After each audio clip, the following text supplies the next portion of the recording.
Hello and welcome to On the Move. We are Matt and Betsy, and we are on a journey to explore the wonderful province of Prince Edward Island.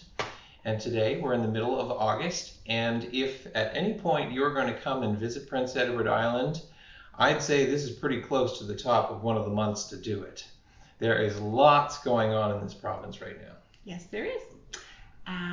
Not to mention, the weather is quite gorgeous. I mean, we have had a little bit of rain this week, but that's needed too. Yes. But the bugs seem to have moved on, which we found similar around this time last year as well. So I think it's kind of a pattern. Things are not super hot. We came through some fairly humid and hot weather, but lately it's been pretty just a nice breeze and nice and cool. I can wear a long sleeve comfortably, but shorts on the bottom, which is perfect weather for me. Yeah. End of July we had 85% humidity. It was pretty muggy at that point. So we're happy to be past that right now. Which means good weather means lots of harvesting has been happening. So all around us. All around us, things have been coming out of the field. So we're going to talk a little bit about that today, share some of the things that we've seen, some of the things that we've also participated in harvesting ourselves. Yeah. So why don't you go ahead and start talking a bit about blueberries? So we have learned that here on the island, terms for blueberries are a little bit different than what I grew up with. I grew up with cultured and wild blueberries here on the island. I think they are basically the same idea, but they use different terms. So we have high bush blueberries and we have low bush blueberries. High bush are some that I went out and picked a couple of weeks ago. Lovely, you can do that yourself, very easy picking. And low bush, as the term says, are very close to the ground, and we have those kind of kitty corner to us further out. Yeah, so for me, what they call low bush, I knew as wild blueberries. So I would collect them. I would go a little bit further up north in my summers somewhere. I had a couple different areas we went to as a family. There was sort of the Timmins area, and there was also the Chapleau area, and both of those areas definitely had wild blueberries just scattered throughout the bush. You could just go out into the bush with your bucket and collect berries, and those were the quite teeny tiny little ones. Yeah. And I think that's consistent here. Low bush are small blueberries. And very realistically there, you also needed to be aware that the bears were also enjoying those berries. So you needed to keep your ears open and your eyes open just to make sure you weren't crossing paths with a bear who was also collecting berries. But not here. Not the case here. No. And here I think we've noticed they actually plant fields of the, what did you call them? The low bush? Low bush blueberries. Low bush blueberries, yeah. So this is the first time that I've seen actual planted fields of those. Yeah, so PEI seems to be, the soil here, I think, probably partly because it's kind of sandy, it seems to be quite complementary to blueberries, so we get both varieties here. The high bush come first, and the low bush come a little bit later. They are probably coming up in the next week or two. We'll start to see those. We'll see those coming out. So you went and picked at a U-pick farm that you were able to go, and that was high bush. Lighthouse cherry berry U-pick farm on Point Prim. Yeah, and our daughter also did some picking. She's headed into grade 9 this year, and they do a year-end school trip, and so they've started some fundraising for that already. So they were also out picking berries to sell as well. I was impressed with her. She doesn't do a lot, at least historically, hasn't done a lot of hard work in her life, and they were out there for a good 4 hours. Yeah, they did a great job. Yeah. Good job on you guys if anyone's watching. For sure. Yeah.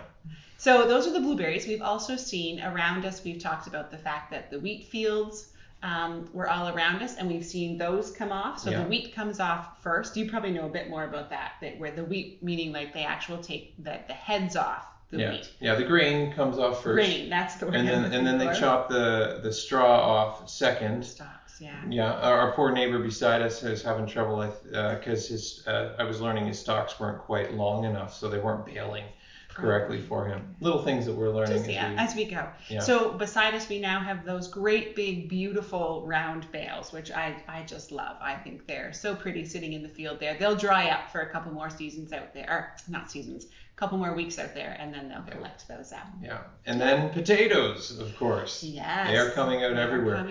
We've realized that there's a lot of potatoes in the ground there. They have these big sort of transport style trucks that take them out, and you see dozens of these trucks going back and forth through the fields just to get the potatoes out. Or dozens of loads. Loads, I think, yes, yeah. So, all said and done, going, Over a course of a couple of days, it takes them sometimes to get. It's not like they do a field in one day. No, it's several days, and if weather gets in the way, then it's slower too.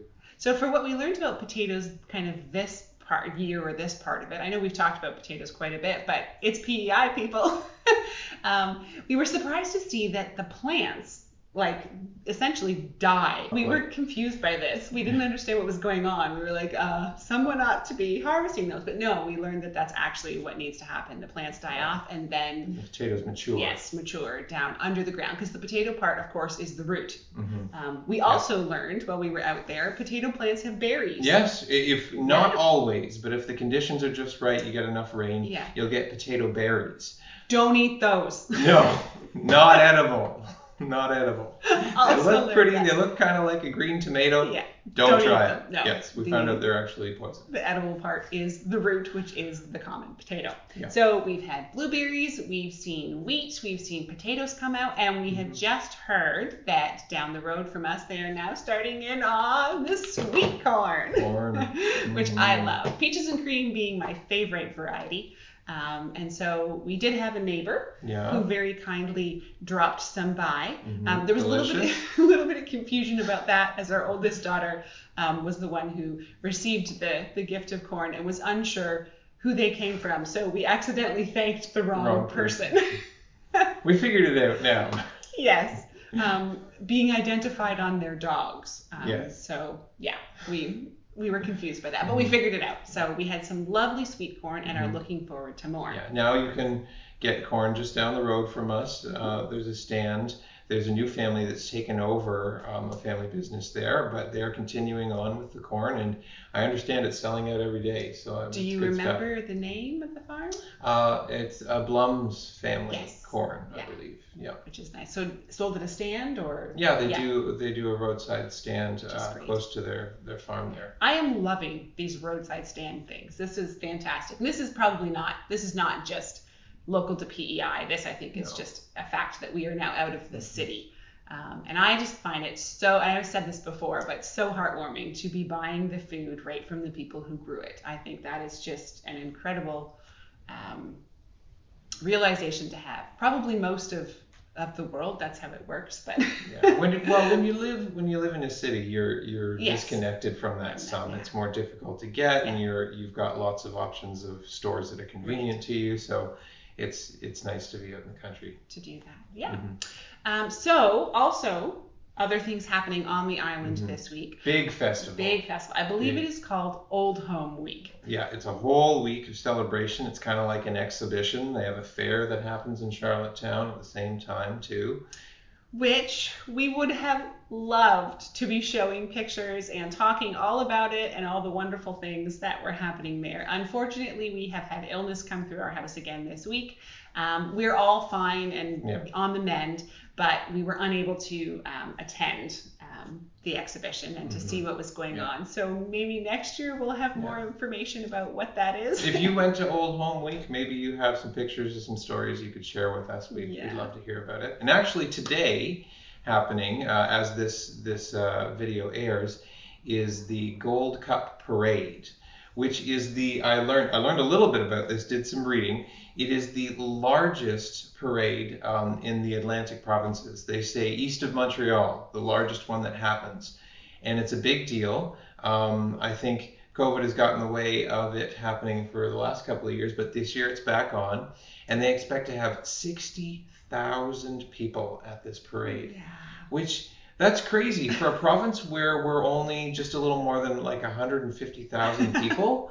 That's a lot of people coming out to this parade. And apparently they have floats and big blow up balloons that come from as far as Windsor, Ontario for this. Oh wow. It's quite a big deal. Yeah. So we're a little heartbroken about that, but we'll again, get there. If you have pictures or stories to tell about this parade, either this year or in years previously, we would love to hear about them. We're quite excited for this tradition. So much so that businesses in the area often will shut down for it. I think it's a practical thing. They know that everybody's at the parade, but then that also means that everyone can enjoy this as well. Yeah. So our local bakery, I know, has shut down for the day. They're not bothering to open because everybody's going to go to the parade. So quite the day of it. Yeah. So anyway, we will hang on to some hope for another year, and maybe enjoy it through you folks this year. So we don't have a lot to share with you today, but I want to let you know, stay tuned for the next 2 weeks that we come. We have some family coming, and we are going to do some more of our ADL dairy crawl. And so next week we want to share with you all about ice cream on the island, which is a big deal here on the island. Yes, it is. So stay tuned. Enjoy your August. We hope that you're going to get out and vacation some in the summer here. And if you have some choice and you're still deciding, come to PEI. And go out and get some ice cream in preparation for next week. Thanks so much for watching. Take care.